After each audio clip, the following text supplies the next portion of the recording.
정치권 이슈와 정책 분석을 통해 여론의 심장을 저격하고 민심의 흐름을 날카롭게 꿰뚫어봅니다. 여심 저격.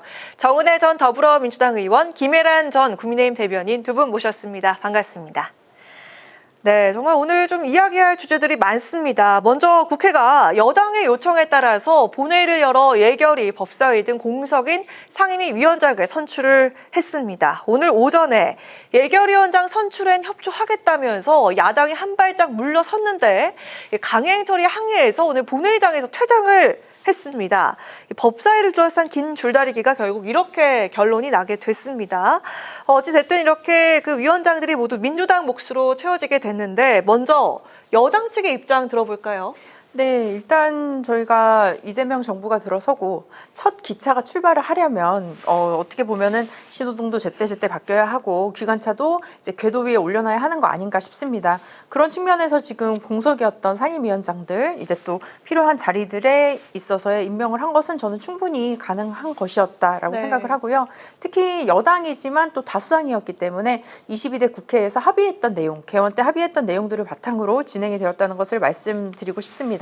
그리고 지금 가장 중요한 것들 뭐 추경이든 이제 법안들 통과들이 예고가 되어 있는데 그 부분을 원활하게 하기 위한 방법이었다. 하지만 어느 정도 협치의 여지를 남겨놓고 있다라고 말씀을 드리고 싶은데요. 네, 어떤 게 있습니까? 지금 기획재정위원장의 그 한석을 야당이 협의하겠다고 이제 또 협의를 할 수 있도록 저희가 지금 공석으로 놔둔 상태입니다. 네. 그래서 좀 중요한 기획재정위원장의 자리를 또 이제 야당이 또 함께 하게 된다면 일방적인 처리가 아니라 어떻게 보면 민생의 속도전을 낼 수 있도록 같이 협력할 수 있는 기회가 될 수 있다라고 말씀드리고 싶습니다. 처리를 해야 할 민생 법안들이 정말 많이 있기 때문에 지금 6월 임시국회 안에 모든 것들을 처리해야 하기 때문에 지금 이렇게 속도를 낸 것이다라고 이야기를 했고요. 이 협치의 여지도 남아있다라고 했는데 송원석 원내대표는 이 협력이라는 게 얼마나 공허한 말잔치인가 이렇게 얘기를 했습니다. 네. 지금 사실 마지막에 추경에 협조할 테니까 법사위원장에 대해서만이라도 좀 서로 추가 협상을 좀 하자는 이야기를 했는데도 불구하고 사실 그게 거부되었죠. 거부되고 지금 일방적으로 지금 뭐 다 진행이 되었는데 이게 지금 이재명 대통령이 시정연설에서 말한 협치, 이게 지금 말뿐이 아닌가라는 지금 이야기를 그런 비판을 하고 있습니다.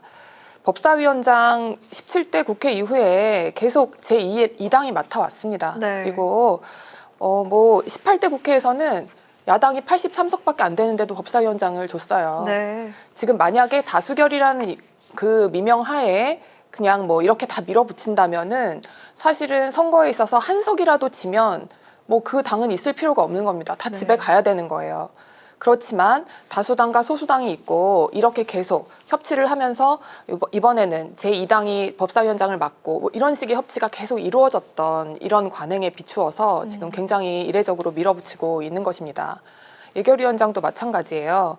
지금 뭐 우리 당 입장에서는 현금 살포라고 지금 강하게 비판하고 있는데 네, 이 추경안 그대로 통과되면 국가 부채가 1,300조 돌파하고 지금 또 GDP 대비 국가 채무 비율이 50%에 육박하죠. 거의 50%인데 이 총리 후보자라는 사람은 청문회장에서 다들 국민들이 보셨겠지만 뭐 국가 채무 비율 20%에서 30% 뭐 이렇게 이야기하더라고요. 그게 사실은 이게 지금 문제가 된 이후에 국가 채무 비율에 관해서 쏟아진 기사만도 수백 건입니다. 그런데 그런 것도 지금 파악을 못하고 있는 사람이 총리를 하고 있다는 거예요. 그걸 본 국민들은 아, 견제를 해야 되겠구나. 야당이 가열차게 견제해야 되겠다고 다들 그 필요성을 느꼈을 것인데 지금 이 견제 기능이 무력화되고 있습니다. 그 예산이라든지 또 법사위, 마지막 관문인 법사위에서 우리가 야당이 견제할 수 있는 최후의 그 관문 역할을 못하게 되는 것이 아닌가.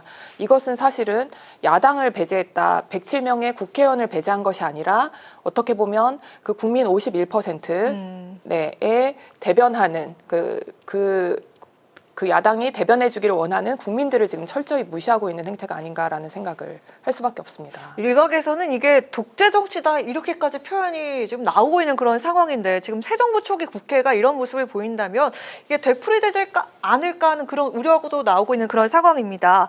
그렇다면 다음 주 상황이 어떻게 될지 좀 전망을 해보고 싶은데 이번에도 김혜란 대변인께 좀 들어보도록 하겠습니다. 여당은 그 30일 총리 인준을 위한 본회의를 요청을 해놓은 상태고요. 추경은 7월 4일을 처리 시한으로 못 박았습니다. 야당은 김민석 후보자의 자진 사퇴와 당선 축하금 추경으로 지금 공세를 펼치고 있는 상황인데, 자, 오늘처럼 야당이 이렇게 반발을 하는 가운데 그 여당의 표결만으로 과연 이 국회를 통과하게 될 것인지 좀 예측을 해볼까요? 어떻습니까? 뭐 예측은 할 수 있을 것 같습니다. 네, 단독으로 통과시킬 것 같아요. 단독으로 30일에 강행할 것 통과시킬 같습니다. 것이다. 네. 지금 일단 국무총리 인사청문회부터 말씀드리겠습니다. 지금 자료 제출 같은 거 거의 안 돼 있고 증인도 한 명도 안 나왔죠. 그렇게 됐는데 그런 깜깜이 청문회에서 오로지 말로만 이렇다 저렇다 하고 아무 검증이 없는 상태로 그냥 끝나버렸습니다. 네. 뭐 예를 들면 처가로부터 수억 원 받았다는 그 비정상적인 생활비에 대해서 과연 이게 그럼 정당하게 증여세를 납부하고 받은 것인지, 또 생활비로 받았다 그러면 생활비로 다 썼을 텐데 그럼 재산은 뭘로 늘었던 것인지, 이런 거 다들 국민들은 굉장히 궁금해하지만 어떤 것도 해명되지 않은 상태로 그냥 끝났습니다. 네. 근데 김민석 후보자 좀 전에 이야기 드렸듯이 우리나라 예산 규모 또 국가 채무 규모조차 전혀 모른다는 이야기도 나왔어요. 이것은 사실 도덕성뿐만이 아니라 능력에 있어서도 치명적인 결함이 노출이 되었는데도 불구하고 굉장히 지금 비관적인 것은 청문회에 임하는 민주당 의원들의 태도였습니다. 네. 굉장히 그냥 똘똘 뭉쳐서 비호를 하더라고요. 그런데 사실 이런 인사청문회에 있어서 이 검증을 하는 것은 여야를 가리지 않고 국회의원의 책무이자 그 총리가 얼마나 중요한 자리입니까? 저는 똑같은 마음으로 검증해야 된다고 생각하는데 무작정 비호하고 또 오히려 야당의 청문위원회에 대해서 그 메신저 공격이라고 하죠. 이런 점들을 막 말하는 그 국회의원, 주진우 의원에 대해서 네네. 개인적인 신상도 털고 막 인신공격하고 하더라고요. 정말 청문회 당사자는 주진우 의원이 아니지 않습니까? 네. 김민석 후보인데 이렇게 제대로 된 검증 절차가 없는데 강행될 것 같아요. 사실은.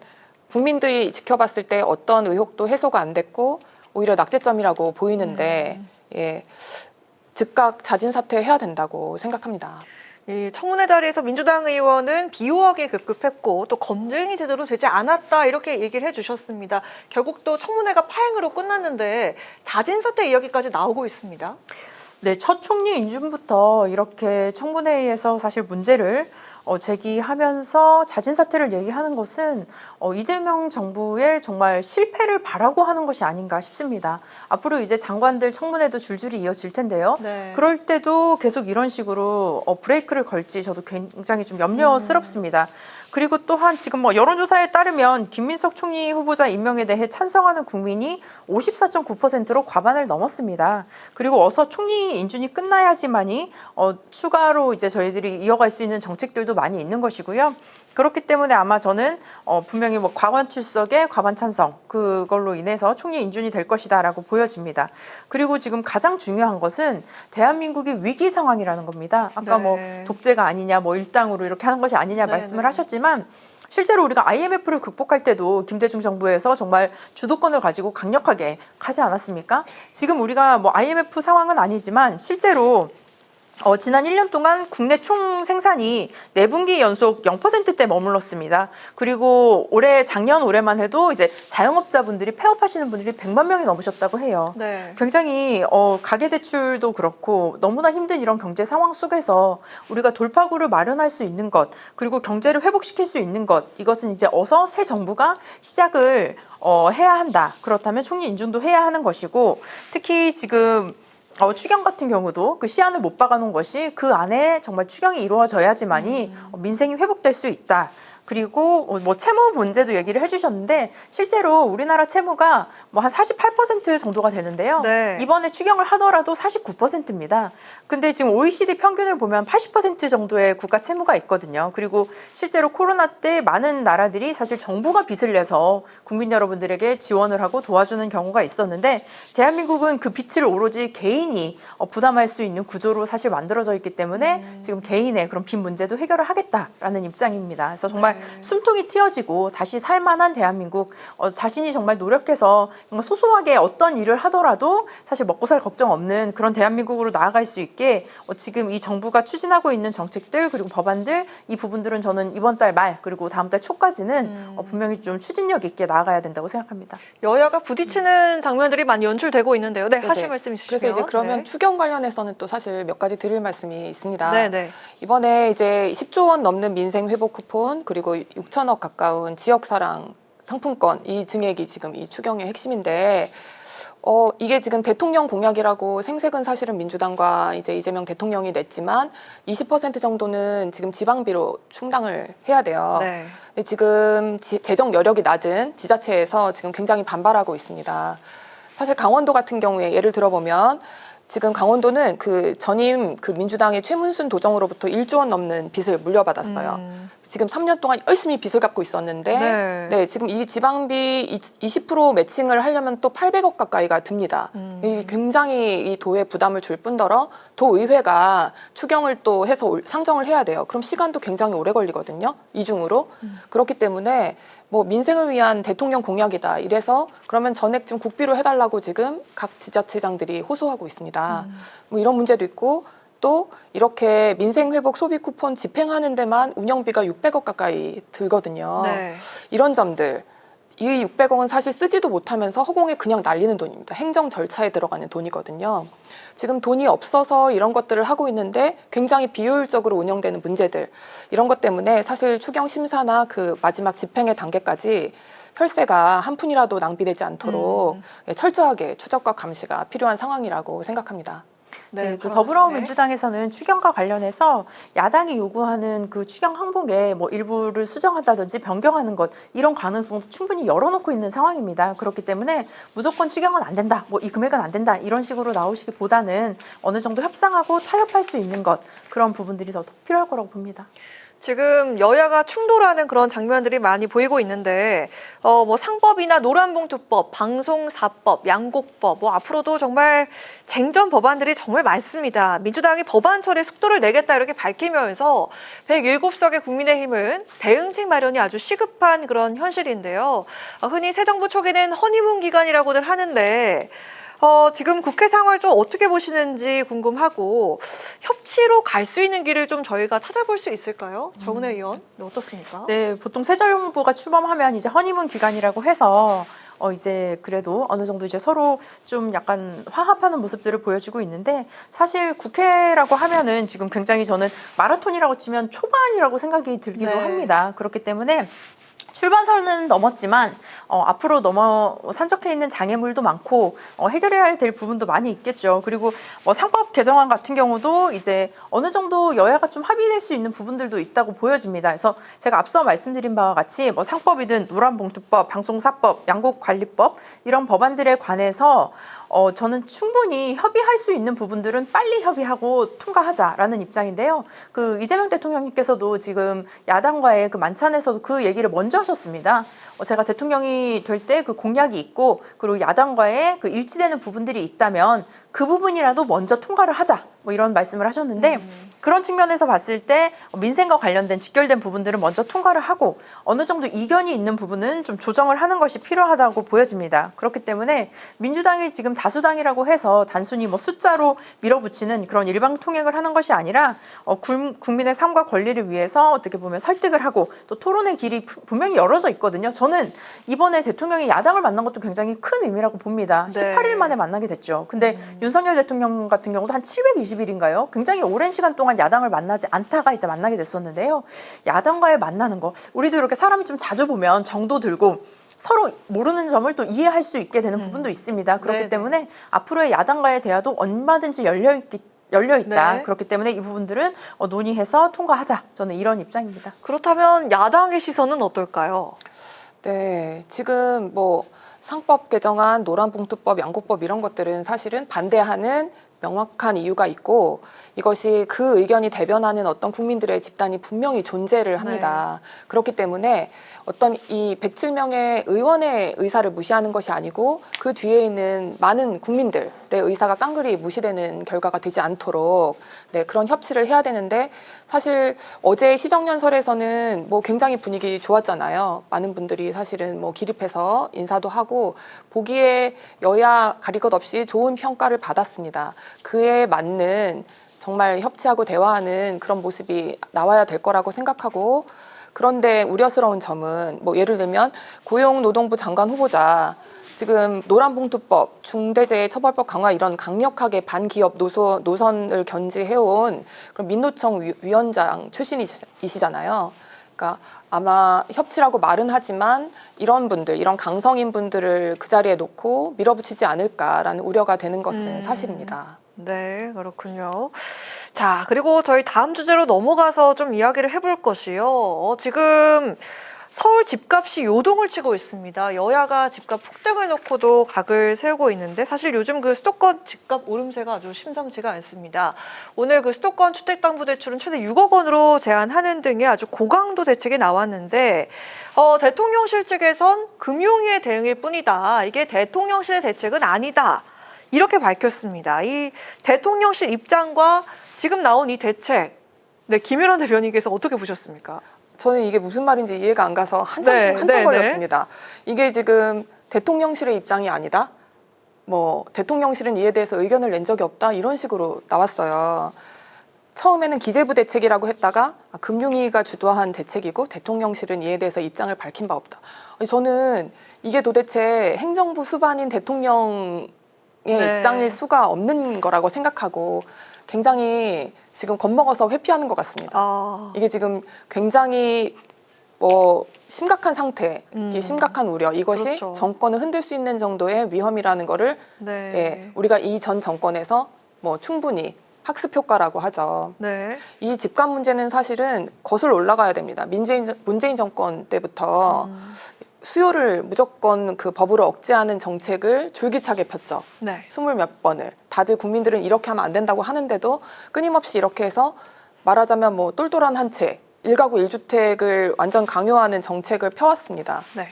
사실 자본주의 사회에서 정말 몇 천만 원짜리 집 2채, 3채인 사람도 있고 또 100억 넘는 200억, 300억 하는 집을 한 채 가진 사람도 다 공존하는 이런 자본주의 사회에서 집을 마치 한 채 이상 가지고 있으면 죄악인 것 악마화하고 다주택자를 악마화하고 이런 굉장히 비이성적이고 이념적인 정책들로 일관을 했기 때문에 근데 그게 그 이후에 다수당이었던 민주당이 전혀 시정이 안 된 상태로 여기에 이르른 것입니다. 네. 네, 이 부분 해결되지 않으면 집값은 잡을 수가 없어요.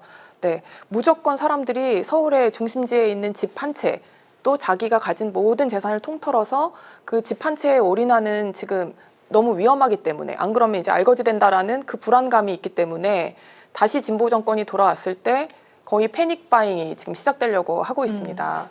이거 본인이 책임 안 진다고 대통령실이 입장이 없다, 대통령실이 한 거 아니다라고 해서 벗어날 수 없습니다. 결국에는 그 책임을 이 정권이 질 수밖에 없기 때문에 경각심을 가지고 책임감을 가지고 뛰어들 수밖에 없어요. 이 대책 마련에. 네. 지금 평가가 나온 게 문정부 그 파리 대책보다 더 고강도다 이런 평가도 있는데 그렇기 때문에 이게 책임을 대통령실에서 회피하려고 전가하려고 대통령실의 입장이 아니다 이렇게 얘기를 하고 있다 이런 주장들이 있거든요. 근데 대통령실에서 그 이후에 다시 입장을 밝혔는데요. 부처 간에 소통을 하고 있다라는 입장을 또 밝히기도 했습니다. 한국에서 가장 좀 어려운 문제가 부동산 문제 그리고 교육 문제죠. 어렵죠. 그래서 이 부분은 정책이 하나 발표될 때마다 사실은 이득을 보는 사람도 있고 손해를 보는 사람들도 있기 때문에 굉장히 예민하고 민감할 수밖에 없습니다. 그럼에도 불구하고 저는 이번에 그 나왔던 그 정책들을 좀 살펴봤을 때는 우리가 거주와 투자와 투기를 좀 구별을 할 수 있는 그런 정책들이 아니었나 싶습니다. 실제로 거주하고 계신 분들 정말 집 한 채가 있거나 2채가 있더라도 노부모를 모시기 위해 2채가 있거나 사실 이런 경우를 제외하고는 정말로 서울의 집값 폭등이 지금 6월 23일 기준에 전주 대비 0.4.3%가 상승했고요. 6년 9개월 만에 최대폭을 기록했다고 합니다. 네. 근데 이렇게 집값이 상승됐던 것들은 지난 21주 연속 상승이 된 거라서요. 지금 살펴보면 탄핵이 일어나고 그리고 그 기간 동안에 어떤 뭐 기대 심리라든지 회복 심리가 있기 때문에 좀 작용을 한 것 같은데 그럼에도 불구하고 이 부분에 대한 정책을 내놓겠다라고 네. 하고 내놓은 것은 지금 많은 분들이 좀 분석을 하고 계시지만 저는 가장 좀 중요하게 봤던 게 뭐 6억 넘는 금액에 대해서는 이제 대출을 하지 않는다. 네네. 뭐 이런 구체적인 안들도 있었는데 사실은 가장 중요한 것은 투기를 막는 것이죠. 그래서 그 부분에 있어서는 조금 더 논의가 필요할 것으로 보이고 그렇기 때문에 민주당은 7월 임시국회에서 주택은행법 그리고 공공주택특별법 개정안을 이제 또 논의를 할 것이고요. 네. 그리고 이제 여당이 되었으니 국토부와 금융위, 민주당 정책위관에 주일에 실무 태스크포스트를 가동해서 시장 모니터링과 정책 속도를 조율하겠다고 이제 밝혔습니다. 이재명 대통령이 그 후보 시절에 했던 얘기가 세금으로 부동산 잡지 않겠다. 그런 말씀을 하셨거든요. 그렇기 때문에 중요한 것은 국민의 세금을 통해서 뭐 문제를 해결을 하는 것이 아니라 실질적으로 뭐 대출이라든지 이런 것들을 좀 규제를 함으로써 실질적으로 수도권 내에 집값을 좀 잡는 것 이런 것들은 너무나 좀 이렇게 급격하게 되기보다는 제 개인적인 입장으로도 좀 장기적이고 예측 가능한 수준에서 이루어져야 한다고 생각합니다. 네, 알겠습니다. 마지막으로 여야 당내 상황을 살펴볼까 하는데요. 민주당은 어제 정청래, 박찬대 의원과 이재명 대통령 이렇게 3인 악수 장면에 많은 의미가 담겨 있었던 것 같고요. 국민의힘은 오늘 상임정국위를 열어서 새 비대위 구성에 착수를 했습니다. 혁신이 비대위가 서로 얽혀서 복잡한 것 같은데 이번에 마지막으로 각각 본인 당 이야기를 한마디씩 하고 마무리하는 시간 가져보도록 하겠습니다. 먼저 야당 측 국민의힘부터 들어볼까요? 네, 오늘 이제 정국위에서 뭐 나왔죠. 그 송원석 원내대표가 지금 당대표 대행을 하게 됩니다. 네. 예, 그 비대위원장 임기가 6월 30일에 끝나면 그런데 비대위가 출범을 하게 되는데 비대위원장을 새로 다른 사람으로 지명하지는 않을 것으로 보입니다. 지금 상황이 굳이 다른 사람을 데리고 와서 전당대회를 치르는 정도의 목적이거든요. 그런 관리형 비대위이기 때문에 아마도 그 송원석 그 지금 당대표 대행 원내대표가 비대위원장을 겸임하면서 비대위원도 임명하고 그런 형식으로 전당대회를 치르게 될 확률이 높아 보입니다. 그러면서 지금 그래서 당 산하에 혁신위를 출범시킨다는 이야기 지금 나오고 있는데 그 실효성에 대해서 많은 분들이 의문을 가지고 있습니다. 지금 혁신이라는 것은 진짜 혁신을 한다는 그 취지여야 하는데 굉장히 그 입지가 줄어들었죠. 지금 전당대회가 출발하기 전에 당 지도부가 나오기 전에 혁신위가 할 수 있는 역할이라는 것이 좀 제한되는 것으로 보이고 그 김용태 비대위원장의 5대 혁신안 중에서 주요했던 사항들 탄핵 반대 당론을 무효화하겠다. 또 그 후보 교체 과정에 있었던 많은 문제점에 대해서 당무 감사를 하겠다라는 것에 대해서 송원석 원내대표가 두 가지 다에 대해서 공개적으로 부정적인 입장을 밝혔습니다. 그래서 이런 것들을 받지 못하는 혁신위가 과연 이제 말뿐인 혁신 이런 거 한다고 해서 국민들이 얼만큼 그 와닿을 수 있을까 이런 문제가 있기 때문에 사실은 새로운 지도부가 등장해서 어떤 혁신을 이끄는 것을 기대할 수밖에 없을 거라고 생각합니다. 네, 알겠습니다. 민주당 측 어떨까요? 네, 그 26일에 본회의장에서 이재명 대통령과 그리고 박찬대 그리고 정청래 후보 간에 이렇게 뭐 손을 맞잡는 퍼포먼스도 있었습니다. 그만큼 경쟁 구도이지만 어떤 경쟁적 연대를 통해서 우리 여당으로서 더 강한 여당이 되겠다라는 의지를 저는 보여줬다고 생각하고요. 그 두 분도 지금 뭐 각자 뭐 서로의 뭐 인신 공격이나 이런 거는 절대 하지 않으시고 어떻게 보면 오히려 개인적인 치분을 또 강조를 하시면서 본인이 왜 더 잘할 수 있는지, 본인이 왜 당대표가 돼야 하는지 이 부분에만 집중을 하고 있기 때문에 굉장히 좀 바람직한 선거다라고 생각을 합니다. 그런 측면에서 민주당의 정당 지지율도 지금 한 64%로 굉장히 상승을 하고 있고요. 중도층까지 파고드는 그런 전략이라고 보여집니다. 8월 2일에 전당대회가 열릴 것이고 이제 뭐 선거관리위원회나 이런 것들이 다 구성이 됐는데 이재명 대통령이 지금 뭐 2심이 어딨냐 뭐 이런 얘기가 나오지 않을 만큼 어떤 한 후보를 지지하지 않고 있기 때문에 이 부분은 거는 온전히 당원들의 선택으로 보여지고요. 저는 사실 국민의힘이 좀 걱정이 됩니다. 아, 지금 그렇습니까? 네, 9월에 정기국회가 지금 예정이 되어 있기 때문에 네. 8월에는 저는 분명히 당대표가 선출이 되어야 한다고 그렇죠. 생각을 합니다. 네네. 그런데 비대위, 전대, 그리고 또 혁신이 굉장히 그 내부의 갈등도 많고요. 그리고 아직 해결되지 않는 문제까지 있습니다. 그래서 윤석열 전 대통령과의 관계를 어떻게 설정한 것이냐. 네. 그리고 사실은 당에서 했던 뭐 이준석 전 대표와의 관계도 어떻게 설정할 그렇죠. 것이냐. 네. 그리고 과거 더불어민주당에서 이렇게 당을 이적하셨던 이탈하셨던 분들을 뭐 받아들인다. 뭐 지금 이런 얘기들까지도 좀 나오고 있더라고요. 그래서 진영의 리더십의 공백이 되는 것이 아닌가라는 생각이 드는데요. 네. 더불어민주당은 이번 당대표 선거를 통해서 민생의 가속 페달을 밟겠다. 저는 이런 입장이고요. 근데 국민의힘은 어떻게 보면 좀 혁신 핸들을 아직도 찾지 못해서 아하. 시동조차 시동도 제대로 못 걸었다. 네. 걸지 못하고 있는 것이 아닌가라는 생각에 좀 염려스러운 부분이 있습니다. 이렇게 공격이 들어왔는데 민주당에 우려되는 부분 있으시면 네, 반격하셔야죠.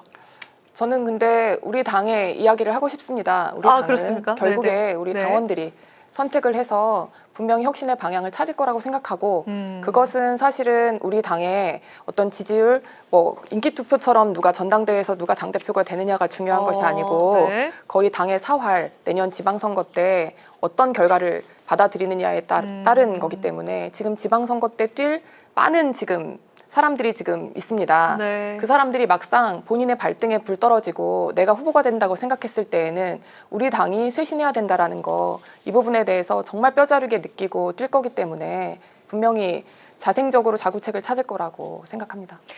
본인 당 얘기하신다고 하면서 은근슬쩍 인기 투표라고 살짝 공격이 네. 좀 들어왔습니다. 네, 알겠습니다. 오늘 이렇게 마무리하도록 하겠습니다. 자, 지금까지 정은혜 전 더불어민주당 의원, 김혜란 전 국민의힘 대변인과 함께한 여심저격 시간이었습니다. 두 분 오늘도 고맙습니다.